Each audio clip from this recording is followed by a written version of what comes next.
Hello everyone, मैं मीनाक्षी बजाज एक बार फिर आप सबका वेलकम करती हूँ अपने चैनल पर। मुझे उम्मीद है कि आप रेगुलरली मेरे चैनल को देखते हैं और सब्सक्राइब भी कर चुके हैं। आपको मालूम होगा कि आजकल हम डिस्कस कर रहे हैं लीडरशिप थ्योरीज। कई सारे लीडरशिप थ्योरीज के ऊपर वीडियो लेक्चर्स मैंने प्रोवाइड कर दिए हैं और उसी को आगे बढ़ाते हुए आज मैं आपको सिखाने वाली हूँ the Ohio state university studies. ये एक बिहेवियरल थ्योरी है। इस थ्योरी को समझाने के लिए कई सारी एग्जाम्पल्स मैंने आज के वीडियो लेक्चर में इंक्लूड कर दी हैं। तो आइए स्टार्ट करते हैं इस थ्योरी को सीखना with lots and lots of positive energy. Behavioural approach, इसका मतलब ये होता है कि एक लीडर का एक्चुअल बिहेवियर कैसा है अपने सबॉर्डिनेट्स की तरफ। लीडर को कई सारी इंटरेक्शंस करनी पड़ती हैं, कई सारे उसके इंटरपर्सनल रिलेशंस होते हैं सीनियर्स के साथ, जूनियर्स के साथ। और यहाँ पर ये समझना बहुत जरूरी है, ये एक क्रिटिकल एलिमेंट है, मतलब ये एक इम्पॉर्टेंट एलिमेंट है लीडर का बिहेवियर। और इसी को स्टडी करने के लिए कई सारी थ्योरीज इसके ऊपर बनाई गई हैं। रिसर्चर्स ने बहुत मेहनत करी है कि कौन सा बिहेवियर किस तरीके से सबॉर्डिनेट के ऊपर इफेक्ट डाल सकता है। बिहेवियरल अप्रोच में ये तीन स्टडीज सबसे ज्यादा फेमस हैं। मिशिगन स्टडीज मैं ऑलरेडी आपके साथ डिस्कस कर चुकी हूँ, उसका लिंक मैंने डिस्क्रिप्शन बॉक्स में प्रोवाइड कर दिया है, तो आप उसको देख लीजिएगा।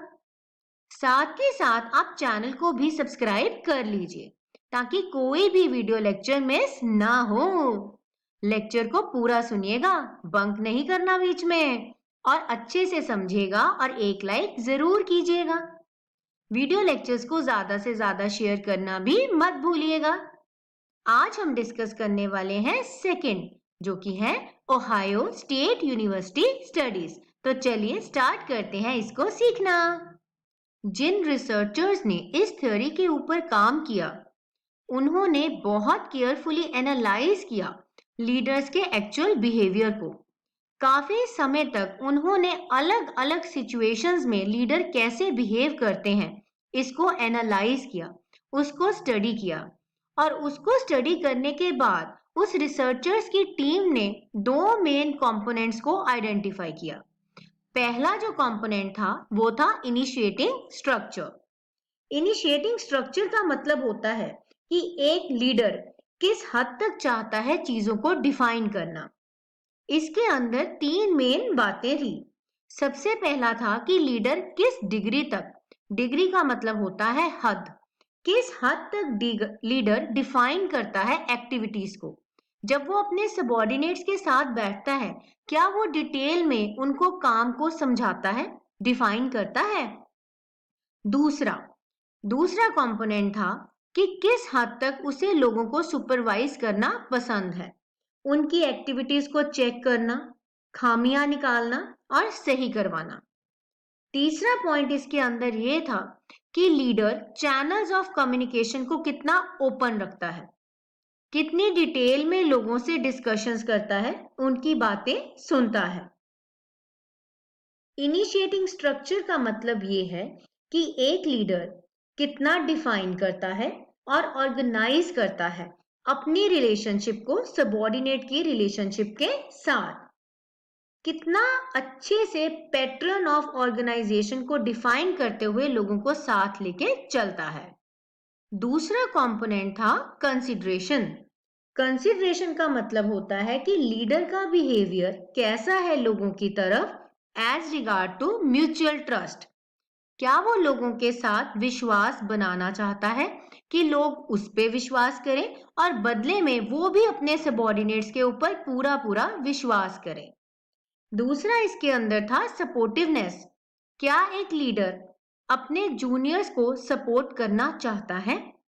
तीसरा है फ्रेंडलीनेस, एक दोस्ती के साथ, एक इज्जत के साथ लोगों से काम करवाना, धौंस नहीं जमाना, प्यार से, जैसे दोस्त एक दूसरे की मदद करते हैं वैसा माहौल बनाना। कंसिडरेशन में ज्यादा बिहेवियर का ध्यान था लोगों की इज्जत, कम्युनिकेशन को ओपन करने के ऊपर और वेलफेयर करना लोगों का, जिससे लोग ये फील करें कि लीडर हमें ह्यूमन बीइंग्स की तरह ट्रीट करता है, हमारी अच्छाई के बारे में सोचता है। जब रिसर्चर्स ने इन दो कंपोनेंट्स को ढूंढ लिया, उसके बाद उन्होंने डिसाइड किया रिसर्च को स्टार्ट करने का। उन्होंने बनाया एक क्वेश्चनियर। क्वेश्चनियर का मतलब होता है एक सिस्टमैटिक डॉक्यूमेंट जिसमें कई सारे क्वेश्चंस होते हैं। पहला क्वेश्चनियर जो उन्होंने बनाया उसको नाम दिया लीडर ओपिनियन क्वेश्चनियर।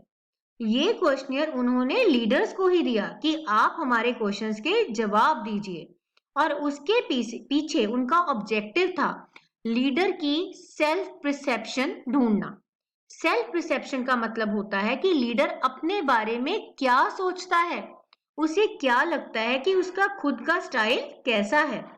ये क्वेश्चनियर लीडर को दिया गया कि वो अपनी नजर में अपने आप को कैसे परसीव करते हैं, इस बात को जानने के लिए। उसके बाद रिसर्चर्स ने ये डिसाइड किया कि अब एक और क्वेश्चनियर बनाया जाएगा, और इस बार जो क्वेश्चनियर बनेगा उसका जवाब देंगे सीनियर्स, एक लीडर के साथ काम करने वाले उसके पीयर्स जो कि सेम लेवल के लोग हैं, और उसके सबऑर्डिनेट्स। इस क्वेश्चनियर को नाम दिया गया लीडर बिहेवियर डिस्क्रिप्शन क्वेश्चनियर। इसमें इन लोगों को बोला गया कि आप बताइए आपको क्या लगता है कि लीडर आपके साथ कैसे बिहेव करता है। इस क्वेश्चनियर के अंदर 15 क्वेश्चंस डाले गए और इनको बोला गया कि आप बताइए, इन क्वेश्चंस के जवाब दीजिए कि आपकी नजरों में लीडर कैसा स्टाइल अपना रहा है।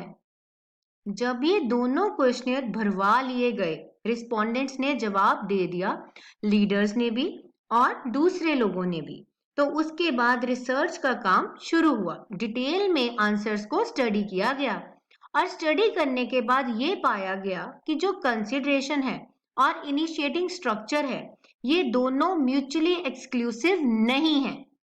इसका मतलब ये है कि ऐसा नहीं कि अगर एक पर्सन में कंसिडरेशन है तो स्ट्रक्चर नहीं होगा। एक ही समय पर दोनों एक पर्सन के अंदर पाए जा सकते हैं। दूसरी बात ये निकल कर आई कि ऐसा जरूरी नहीं है कि एक अगर हाई होगा तो दूसरा लो होगा। इसका मतलब ये है कि एक लीडर के अंदर हाई कंसिडरेशन और हाई स्ट्रक्चर दोनों हो सकते हैं, या दोनों लो भी हो सकते हैं। किसी भी तरीके की डिग्री एक ही साथ पाई जा सकती है। ये मिलने के बाद रिसर्चर्स ने बनाया एक ग्रिड, जिसके अंदर 4 क्वाड्रेंट्स बनाए। चलिए देखते हैं क्या था वो ग्रिड। ये है वो ग्रिड जो ओहायो स्टेट यूनिवर्सिटी स्टडीज करने के बाद रिसर्चर्स ने फ्रेम किया। इसे 4 क्वाड्रेंट्स वाला ग्रिड बोला जाता है। 4 क्वाड्रेंट्स का मतलब है 4 बॉक्सेस। अब हम इन बॉक्सेस को एक एक करके डिटेल में स्टडी करेंगे एग्जाम्पल्स के साथ, पर आप भूलिएगा नहीं, आपको अगर टॉपिक अच्छे से समझ आ रहा है तो चैनल को अभी सब्सक्राइब कर लीजिए, एक लाइक भी जरूर कीजिएगा और लेक्चर्स को भी ज्यादा से ज्यादा शेयर कीजिए। ग्रिड को ध्यान से देखिए, इसके अंदर 4 क्वाड्रेंट्स तो हैं, साथ के साथ एक्सिस में हाई और लो ये 2 डिग्रीज भी लिखी हुई हैं। हम स्टार्ट करेंगे पहले क्वाड्रेंट के साथ, जो कि है हाई कंसिडरेशन लो स्ट्रक्चर। जब एक लीडर फर्स्ट क्वाड्रेंट को फॉलो करेगा, मतलब हाई कंसिडरेशन रखेगा। हाई कंसिडरेशन का मतलब हुआ लोगों के साथ फ्रेंडली होगा, आपस में ट्रस्ट होगा, लोग उसकी इज्जत करेंगे और वो लोगों की। पर स्ट्रक्चर है लो, चीजों को अच्छे से डिफाइन नहीं किया गया है। तो इसका रिजल्ट क्या होगा? इस तरह की ऑर्गेनाइजेशन में लोगों की ग्रीवेंसेस कम होंगी, लोगों को ज्यादा प्रॉब्लम्स नहीं आएंगी, क्योंकि फ्रेंडली होगा वो, कम्युनिकेशन होगी, लोग अपनी बातें पूछ लेंगे बिना डरे हुए। एम्प्लॉयज रेगुलर रहेंगे, म्यूचुअल ट्रस्ट है, माहौल बहुत अच्छा है, सपोर्टिव है, तो लोगों को काम पे आना अच्छा लगेगा। पर इसमें एक प्रॉब्लम है, जब कंसिडरेशन हाई हो तो इसका कभी कभी एम्प्लॉयज फायदा उठा लेते हैं, उनकी परफॉर्मेंस गिरने लग जाती है। तो ये था पहला क्वाड्रेंट। अब हम स्टडी करेंगे दूसरा क्वाड्रेंट, जो कि है हाई कंसिडरेशन हाई स्ट्रक्चर। यहाँ पर ध्यान से समझिए जो मैंने आपको अभी बताया था कि जरूरी नहीं है कि एक हाई हो तो दूसरा लो होगा। यही आया क्वाड्रेंट में, कंसिडरेशन भी हाई है और स्ट्रक्चर भी हाई है। ये एक बेस्ट टाइम है कंपनी का। इस तरह की कंपनी में जो मैनेजर होगा, लीडर होगा, वो लोगों को गाइड करेगा, मोटिवेट भी करेगा काम करने के लिए। कंपनी की एनवायरनमेंट बहुत अच्छी होगी और प्रोडक्टिविटी भी बढ़ती चली जाएगी। लोग काम भी करेंगे और माहौल भी होगा, दोनों ही चीजें बहुत बढ़िया होंगी। एम्प्लॉय समय समय पर कोशिश करेंगे कि उनकी परफॉर्मेंस रेगुलरली बढ़िया होती जाए। हर एक कंपनी ऐसी ही पोजीशन डिजायर करती है। तो माय डियर लर्नर्स, अगर टॉपिक अच्छे से समझ आ रहा है तो लाइक करना मत भूलिएगा, सब्सक्राइब भी कर ही लीजिए। अब हम डिस्कस करेंगे थर्ड क्वाड्रेंट, जो कि है लो स्ट्रक्चर लो कंसिडरेशन। यहाँ पर दोनों ही चीजें लो हैं। कोई भी कंपनी ऐसी सिचुएशन, ऐसा लीडर नहीं चाहती। ये वो लीडर है जो कि ना तो चीजों को अच्छे से एक्सप्लेन करता है और ना ही इंटरपर्सनल रिलेशंस को अच्छे से निभा रहा है। काम को भी नहीं संभाल रहा, एम्प्लॉयज की तरफ भी इज्जत नहीं दे रहा। इस तरह की कंपनी को लॉन्ग रन में फायदा नहीं होगा। ऐसे लीडर्स को लोग और कंपनीज पसंद नहीं करती हैं। अब हम डिस्कस करेंगे फोर्थ क्वाड्रेंट, जो कि है high structure and low consideration. High structure का मतलब ये हुआ, ये लीडर बहुत अच्छे से काम को ऑर्गेनाइज करेगा, सुपरवाइज करेगा लोगों की एक्टिविटीज को, जिसका नतीजा ये होगा कि लोगों की परफॉर्मेंस बेटर हो जाएगी। सबको मालूम होगा कि मेरा काम चेक होगा समय समय पर लोगों को ग्रीवियंसेस रहेंगी। लीडर कंसिडरेशन के ऊपर ध्यान नहीं दे रहा, कंसिडरेशन लो है, आपस में फ्रेंडलीनेस नहीं है, सपोर्टिव नहीं है वो। डर के मारे लोग अपनी बातें नहीं पूछेंगे, प्रॉब्लम्स को मन में ही दबा कर रख लेंगे, जिसका नतीजा ये होगा कि एब्सेंटिज्म बढ़ेगा। काम पर ना आने के बहाने ढूंढेंगे सबऑर्डिनेट्स, बार बार छुट्टी के लिए अप्लाई करते रहेंगे। इसके साथ ही हमारा 2 dimensional model of Ohio state university studies complete हुआ। पर हर एक मॉडल की तरह इसके पीछे भी कई सारी खामियां निकलकर बाहर आई। क्या थी वो खामियां? चलिए उन्हें भी डिस्कस कर लेते हैं।